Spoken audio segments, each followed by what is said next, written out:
김문수 국민의힘 대선 후보가 긴급 기자회견을 가졌습니다. 이렇게 말했습니다. 입법으로 권력자의 범죄를 삭제하고 입법권으로 사법부를 겁박하는 자유민주주의를 파괴하는 범죄가 국회에서 벌어지고 있다. 이재명 후보와 민주당을 직격하는 그러한 기자회견이었습니다. 이렇게 말했습니다. 이재명이 대통령이 된다면 셀프 범죄 5대 악법으로 자신의 범죄를 지울 것이 명백하다. 여기서 말하는 셀프 범죄 5대 악법이라고 하는 것은 이른바 이재명 면소법, 조희대 특검법, 재판중지법, 대법원 조직법, 헌법재판소법 개정안 등등입니다. 김문수 후보가 드디어 참던 말을 5대 악법이라고 규정을 하면서 들고 나왔어요. 아니 지금 그 이재명 민주당 이재명 후보는 너무나 나쁜 짓을 많이 하고 있어요. 근데 저희가 효율적으로 좀 싸우고 있지를 못하는 거예요. 네. 한번 생각을 해보세요. 지금 그 대법원장이 자기에게 대법원에서 불리한 판결이 내려졌다고 청문회를 하겠다, 특검을 하겠다, 뭐 이러고 있는 거 아닙니까? 네. 아니 생각을 해보세요. 우리가 1심에서 유죄가 나왔어. 2심에서 무죄가 나왔어요. 저희가 2심 판결이 나왔을 때 고등법원에서 선거법 관련해서 이거는 말이 안 된다. 어떻게 모른다고 할 수가 있느냐. 어떻게 그 백현동에서 협박받아서 자기가 허가를 내줬다고 한 것이 의견 표시에 불과하다고 할 수 있느냐라고 비판을 했습니다. 그렇지만 국민의힘에서 그걸 가지고 판사를 탄핵하겠다고 한 적도 없고 그리고 국민의힘에서 그걸 갖고 판사 청문회를 하겠다고 한 사실도 없어요. 네. 비판을 할 수는 있지만 어쨌든 판결이 내려졌기 때문에 이것은 수용한다라고 했거든요. 그럼 민주당 보십시오. 대법원에서 판결이 내려졌는데 대법원 판결도 자기들은 못 받아들이겠다는 거 아니에요. 그래서 지금 불러다가 그 대법원장을 망신 주겠다는 거 아닙니까? 이것도 말이 안 되는 것인데다가 또 하나 보면요. 이 사람들이 얼마나 험한 말로 얘기하면 파렴치한가 하면은요. 자기들은 그 공식 선거운동이 됐기 때문에 재판을 받으면 안 된다. 왜? 아니 선거운동 해야 되는데 거기 불려다니면 내가 언제 선거운동 하느냐. 이거 불공정 아니냐. 그건 논리적으로 일견 타당한 면이 있어요. 네. 어쨌든 그래서 법원에서 전부 다 선거 뒤로 물러줬잖아요. 네. 연기해줬단 말이에요. 네. 그런데 자기들은 그렇게 주장을 해놓고 지금 선거운동 기간 중에 대법원장을 불러서 청문회를 하고 특검을 하겠다는 거는 이것은 대법원장의 판결이 잘못됐다라는 식으로 공격을 해서 자기들에게 표를 가져오려는 이건 정치적 출첵이잖아요. 누가 봐도 말이 안 되는 짓을 하고 있는 거예요. 이게 지금 민주당이 하고 있는 것을 보면 아, 저 사람들이 이제 정권을 잡으면 이제 대한민국을 어떤 식으로 끌고 갈 것인가 아주 총통제 국가를 만들겠구나. 히틀러가 했던 것과 유사하게 가겠구나. 히틀러도 비슷하게 했거든요. 네. 판사들 자기가 마음에 안 드는 판사들 다 집어넣었어요. 다 탄핵시키고. 그래서 숫자를 왕창 늘렸습니다. 제가 알기엔 그래요. 숫자를 왕창 늘려서 자기 사람들을 다 집어넣은 거예요. 그다음에 사법부가 완전히 자기 놀이터가 돼버린 거예요. 이거는요. 이 수법은 뭐냐면 그 방통위원 있잖아요. 네. 방통위원 숫자를 왕창 늘리겠다. 뭐 여러 가지 수치를 늘리는데 뭐 거기에 시민단체, 교수 무슨 다 자기들 편인 사람들이 네. 추천으로 해서 네. 이 숫자를 왕창 늘리겠다. 이 얘기는 뭐냐면 방문진 숫자를 숫자를 그렇게 늘리겠다. 네. 방문진이었네요. 네. 방문진 숫자를 그렇게 늘리겠다. 이거는요 그냥 우리 편들 그 앞마당으로 만들어 놓겠다라는 그런 거거든요. 네. 이미 독재자들이 많이 했던 수법이에요. 네. 근데 지금 민주당이 그러고 있어요. 근데 여기에 대해서 참 진짜 답답한 게 우리 당 지도부가 후보가 제대로 못 싸우고 있어요. 이게 참 답답한 거예요. 그 지금 국민의힘 현역 의원이 107명이나 되잖아요. 네. 그분들 다 어디 가서 뭐 하고 있습니까? 모르겠습니다. 뭐 어디 가서 뭐 하고 계신지 모르겠지만 네. 어쨌든 이런 부분들에 대해서 그러면서 이제 좀 이따도 얘기 나오겠지만 야 한동훈 도와줘. 네. 아 한동훈 회북에서 계속 이게 말이 안 되는 짓입니다. 이것은 독재 국가로 가는 길입니다. 이건 난미 국가로 가는 길입니다. 계속 써대고 있잖아요. 아니 그러면 그거라도 제대로 받아서 공격을 하든가. 네. 그러니까 오늘 이제 대법원에 간다고 하더라고요. 그 네. 앞에 가서 시위하는 거는 그나마 좀 이제 좀 정신을 좀 차리시나 이런 생각도 들지만 이재명 후보에 맞서서 저들이 저렇게 무도한 일을 하고 있는데 거기에 맞서서 싸워야 되잖아요. 네. 근데 그거 제대로 잘 못 싸우시고 그리고 계속 한동훈 왜 안 도와줘? 한동훈 왜 안 도와줘? 이 얘기만 하고 있어요. 아니 싸움을 본인들이 후보들이 해야지. 야, 나 안 될 것 같으니까 와서 도와줘. 이 얘기부터 하고 있으면 이거야말로 패배주의 아닙니까? 그 정말 답답해요. 왜 이러시나 진짜. 그렇습니다. 자, 이런 상황 속에서 국민의힘을 탈당한 김상욱 이 의원이 오늘 민주당이 이재명 후보를 지지하면서 이런 말을 했습니다. 가장 보수다운 후보다. 이거는 민주당 후보가 한 얘기가 아니고 엊그제까지 국민의힘에서 국민의힘 한솥밥을 먹던 지금은 무소속입니다만 김상욱 의원이 한 말입니다. 진영 논리를 넘어서 이재명 후보만이 국가 통합의 어젠다를 제시하고 있고 이 일 잘하는 입증된 대통령이 필요할 때 이재명 후보가 떠올랐다. 보수의 가치인 사회의 내재 가치와 원칙을 지켜가면서 포용과 품위 그리고 책임감을 갖춘 후보, 애국심이 투철한 후보라 판단했다. 보수의 기준에 따라 평가하더라도 가장 보수다운 후보라고 생각한다. 제가 지난 한 1년 동안 들어본 용비와 어천가 중에 압권이에요. 도대체 김상욱 의원 머릿속에는 지금 어떤 지진이 일어나고 있는 겁니까? 완전히 뭐 제가 보기에는 헛소리죠. 말 같지 않은 소리를 하고 계시는 거라고 생각을 해요. 네. 그 저분이 예를 들어서 뭐 윤석열 대통령의 계엄에 대해서 뭐 결사적으로 반대하는 그 입장은 알겠어요. 네. 사실 그날 어떤 일이 있었냐면 그 현장에 제가 있었는데 네. 저녁 그 12월 3일 날 저녁에 막 진짜 헬리콥터 소리 막 나고 예.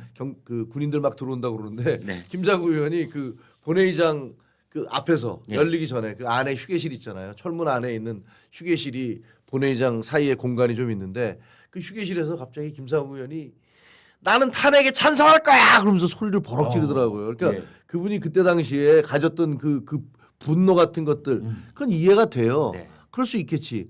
그러나 그렇다고 해서 이재명 후보가 가장 보수적인 후보다? 그 무슨 햇소리인지 저는 아니 도대체 보수를 뭘로 보길래 무슨 기준을 가지고 저렇게 얘기하는지 네. 저는 전혀 이해할 수 없고 동의할 수도 없고 정말 어처구니가 없는 얘기죠. 그래서 설마 민주당하고 물밑에서 무슨 거래가 있는 건 아니겠죠? 그건 모르죠 뭐. 그건 좀 이따 뭐 홍준표 그 우리 저 전 대표님 말씀도 하겠지만 네. 뭐 들리는 얘기에 무슨 뭐 총리를 놓고서 뭐 총리를 임명하네 마네 이런 얘기가 있었다고 하니까 뭐 어떤 일이 있었는지는 알 수는 없습니다.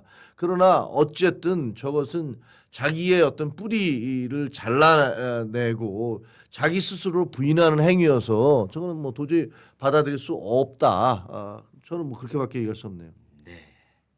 자, 홍준표 전 대구시장 얘기가 나왔으니 그 얘기로 잠시 넘어가 보도록 하겠습니다. 민주당 쪽에서 홍준표 홍준표 전 대구시장급의 정도 되는 분을 중용을 하려면 총리 자리 말고는 잘 떠오르지가 않는데요. 지금 여기에 이재명과 홍준표 두 사람이 긴밀한 전화 통화를 했다. 이거는 저희가 뭐 아마 이렇게 물밑을 알아본 정보가 아니고 이재명 후보가 본인 입으로 그랬어요. 홍준표 전 대구시장과 전화를 했다고 공개를 했고 낭만의 정치인 홍준표를 기억하며 이런 페이스북을 올리기도 했습니다. 막걸리 한 잔 나누자 그러면서 홍 전 시장 같은 훌륭한 분이 함께해 주시면 좋지 않을까 한다 라면서 홍 전 시장의 고향인 경남 창녕군에서 통화를 한 내용까지 밝혔습니다. 그리고 여기에는 지금 가교 역할을 하는 사람 두 사람 이름이 거론이 되고 있는데 한 사람은 김민석 의원 또 한 사람은 이현주 의원입니다. 김민석 의원은 1996년 15대 총선에서 홍준표 전 시장과 동시에 국회에 입성을 한 정치 데뷔 동기생이다. 뭐 이런 연대의식이 있답니다. 그 이후로 김민석이 대구시청을 자주 찾는 등 뭐 뭔가가 계속 좀 오고 가는 이해가 있었던 것 아니냐라는 게 있고요. 그다음에 이현주 의원은 3년 전 대통령 선거 당시에 그때 이현주 의원이 홍준표 캠프에서 공동 선대위원장을 지낸 인연이 있다. 지금 이렇게 되어 있습니다. 이 현상이고 어떻게 봐야 됩니까? 정말 이런 일이 진행되고 있는 겁니까? 모르겠습니다. 저 빙산의 일각이겠죠. 뭐. 빙산의 일각이요? 예, 도미노의 시작이다라는 생각도 드는데 아, 뭐 솔직히 지난번에 나왔을 때 말씀드렸잖아요. 네. 만약에 이재명 후보가 당선이 되고 나면 예. 글쎄 우리 당에 있는 의원들 중에서 상당수가 적어도 글쎄 그 한 자리일까요, 두 자리일까요 모르겠습니다만 그 당으로 튀어가지 않을까요? 그래서 지난번에도 그러셨잖아요. 200석 이상이 될 것이다. 그러니까 저쪽이 아니 그쪽에서 어떻게 해서든지 200석 이상을 채우려고 하지 않겠습니까? 개헌을 개헌선을 개헌선. 네, 개헌선을 넘어가려고 하겠죠. 네. 그래서 나중에 제가 생각하기에는 그렇게 가다가 내각 재개헌하려고 할 거예요. 그래서 대통령 마치고 나면 당을 지배해서 영구 집권하는 거랑 마찬가지의 어떤 효과를 얻을 수 있을지 모르겠는데 뭐 일본의 자민당이라든가 뭐 이런 것처럼 그렇게 갈 수도 있죠. 이게 민주주의가 지금 거의 조정을 울리고 있는 상황인데 지금 모르겠습니다. 이렇게 된 게 그 원인을 따져보면 어디서부터 시작된 겁니까? 이거 12월 3일 날 비상계엄 때부터 시작된 거예요. 그거 비상계엄 그래서 안 된다고 했던 것이고 국민들로부터 완전 외면당하고 있는 거 아닙니까? 결국 그 결과가 이렇게 나온 거예요. 진짜 걱정입니다. 저거 홍준표 심지어 우리 당의 당대표를 2번 하신 분이에요. 네. 대구에서 시장 하신 분이에요. 경남 지사 하신 지사를 분입니다. 국회의원을 여러 번 했고. 어떻게 그럴 수가 있습니까? 에? 아니 자기가 먹던 물에 이 독을 풀고 침을 뱉는 이런 일이 왜 국민의힘에서 이렇게 연거푸 일어나고 있는 겁니까? 도대체가. 왜냐면요. 그때도 예. 말씀드렸잖아요. 우리가 보수가 가치 지향이어야 되는데 이익 집단이 돼버렸다니까요. 아니 우리가 지향하는 가치를 위해서 사는 그래서 정치인이 돼서 그것을 그 국민들한테 얘기하고 그 가치를 구현하기 위해서 정치를 하는 게 아니라 내 이익을 어떻게 관철할 수 있을 것인가, 내가 배지 계속 달면서 어떻게 호의호식할 수 있을 것인가, 내가 어떻게 시장 뭐 하면서 지사하면서 어떻게 내가 권력을 누릴 수 있을 것인가, 이것만 계산하면은 아니 그거를 계산 안 하면 이렇게 할 수가 있습니까? 본인이 평생을 몸담아왔던 그 당에 대해서 이렇게 얘기할 수 있습니까? 저는 정말 너무 충격적이고 이게 우리 당의 실태. 그러니까 어떤 가치를 지향해서 보수라는 가치를 지향하는 게 아니라 그 보수라는 것들을 앞세워서 자기들이 그 얻을 수 있는 그 밥그릇, 특혜, 권력 이것만 쫓아다니는 그러다 보니까 이런 일들이 벌어진다고 생각을 해요. 정말 비극적이고 그러기 때문에 보수 정당 개혁해야 된다고 그렇게 외쳤던 거 아닙니까? 보수 정당 이제 교체해야 됩니다. 정치 교체해야 됩니다. 세대 교체해야 됩니다. 시대 교체해야 됩니다. 그렇게 얘기했던 거예요. 그때 그 말씀이 이제 돌이켜 보니 실감이 나요. 진짜 안타깝죠. 그런데 김 의원님이 이제 지난번에도 말씀하셨다시피 지금 이제 그 이재명 한 사람이 움직일 수 있는 현역 국회의원이 190명쯤 된다고 가정을 해 보겠습니다. 그렇습니다. 개혁신당은 어떻게 되는지 좀 이제 뭐 그건 논외로 일단 치더라도 네, 말이죠. 그러면은 가령 10여 명을 이제 그쪽으로 끌고 가는 그런 작은 규모의 정계 개편 그걸 하기 위해서는 지금쯤 뭔가 물밑 작업이 있지 않을까요? 뭐 하고 있겠죠, 뭐. 하고 있다고 보십니까? 네, 뭐 하고 있겠죠. 지금 뭐 김상옥 씨 지금 간 것도 그렇고 홍준표 시장 우리 후보 심지어 우리 당의 대선 후보로 맞아요. 나온 분이 저러고 있는데 심지어 후보였어. 예, 우리 당의 그것도 후보였어요. 가장 유력한. 예. 가장 유력한지는 모르겠습니다만 어쨌든 우리 당의 후보셨던 네, 분이 그냥 저러고 가장 짜 빼고 계신데 그냥 유력한. 네. 저걸 뭐 어디서 무슨 일을 하고 있겠습니까? 이제요 남자를 여자로 바꾸는 거 외에는 다 할 것 같아요. 여자를 남자로 바꾸거나 남자를 아유. 여자로 바꾸는 거. 입법을 만들어서 모든 거 법으로 만들면 되잖아요. 원하는 걸 다 법으로 만들면 돼요. 이재명 재판 중지 왜 이게 법이다. 이게 법이니까 그대로 따르라. 그리고 뭐 지금까지 있었던 것도 전부 다 공소 기각될 거 아닙니까? 이제 법을 막 만들면 예를 들면 대통령이 된 사람에 대해서는 어떠한 혐의의 재판도 더 이상 진행할 수 없다라고 법을 만들어 놓으면 다 공소 기각될 거 아닙니까? 그리고 그 대법원 판사도 30명으로 만들겠다. 그렇게 얘기해서 자기가 원하는 사람들 대통령이 10명쯤 집어넣고 다수당이 한 10명 집어넣고 그럼 나머지 당이 10명 집어넣으면 그럼 20명이 다 자기 편이 아닙니까?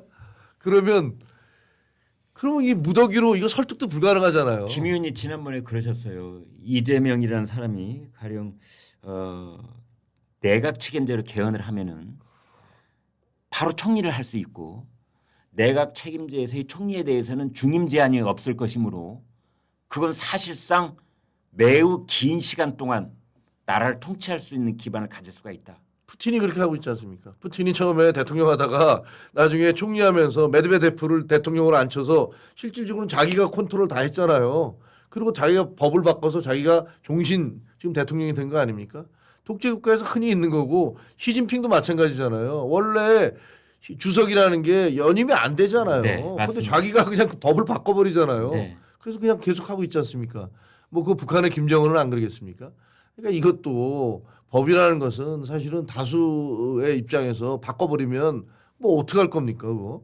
그러면 우리나라도 푸틴, 시진핑, 김정은급의 스트롱맨이 나올 가능성이 있습니까? 이미 나온 거 아닌가요? 이미 나와서 지금 190석을 가지고서 저렇게 좌지우지하고 있는 거 아닌가요? 그리고 이제 앞으로 저분이 이제 대통령까지 되고 나면 글쎄 어떤 일들이 벌어질지 정말 좀 생각만 해도 끔찍한데 문제는 그 문제는 저쪽에서 저러고 있는데 그럼 국민들이 와 저러면 안 되겠는데 위험한데 라고 생각하면서 그 반대쪽 사람들에게 힘을 실어줘야 되는데 근데 이 반대쪽을 이렇게 바라보면 심지어는 이런 얘기까지 해요. 저는 이런 얘기 직접 들었는데 야 그래도 아무리 그래도 이재명 후보가 되면 이런 무서운 일들이 벌어질 텐데 그 국민의힘 후보 어쨌든 뭐 문제가 있다 하더라도 김문수 후보 찍어줘야 되는 거 아니냐 그러니까 야 김문수나 윤석열이 이재명보다 더 낫다는 보장이 어딨냐 헐. 이렇게 얘기하더라고요. 어? 야 니네 당에서 하는 거 봐. 니네 대통령은 비상계엄하고 그다음에 니네는 5월 10일 날 하는 거 보니까 니네가 도대체 거기보다 낫다는 그걸 도대체 누구한테 설득할 수 있니? 라고 얘기를 하는데 정말 숨이 확 막히더라고요. 이게 중산층들에게 지금 이런 얘기가 먹혀 들어가고 있단 말이에요. 중도층에게. 예. 그러니까 심지어는 대구 뭐 TK 지역에서조차도 계속 내려가잖아요. 이재명 후보 계속 내려갑니다. 왜? 만만해 보이거든. 거기가 공략이 가능하다고 보는 거잖아요.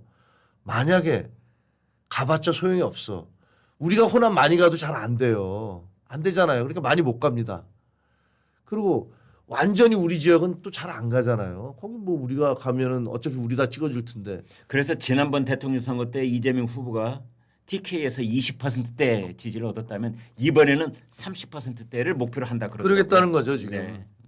그러겠다는 거고 그렇게 되면 특히 이제 TK는 몰라도 PK 지역에서는 그 이전에 뭐 민주당이 거의 5석 6석의 국회의원을 가져간 적도 있잖아요. 그렇기 때문에 이게 만만치 않거든요. 그리고 또 이제 부산 지역에는 또 호남 인구가 꽤 많이 살고 계세요.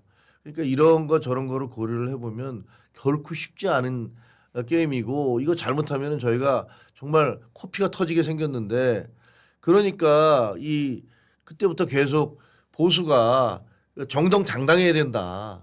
뭐 물론 김문수 후보의 그 슬로건이 정정당당이긴 합니다만 그래야 이 우리 유권자들한테 표를 얻을 수 있다라고 얘기를 했는데 그게 잘 안 됐어요. 잘 안 됐고 저는 지금이라도 빨리 윤석열 전 대통령에 대해서 전 출당 조치해야 된다고 생각합니다. 당에서 그 정도의 결기를 보여야 된다고 생각을 해요.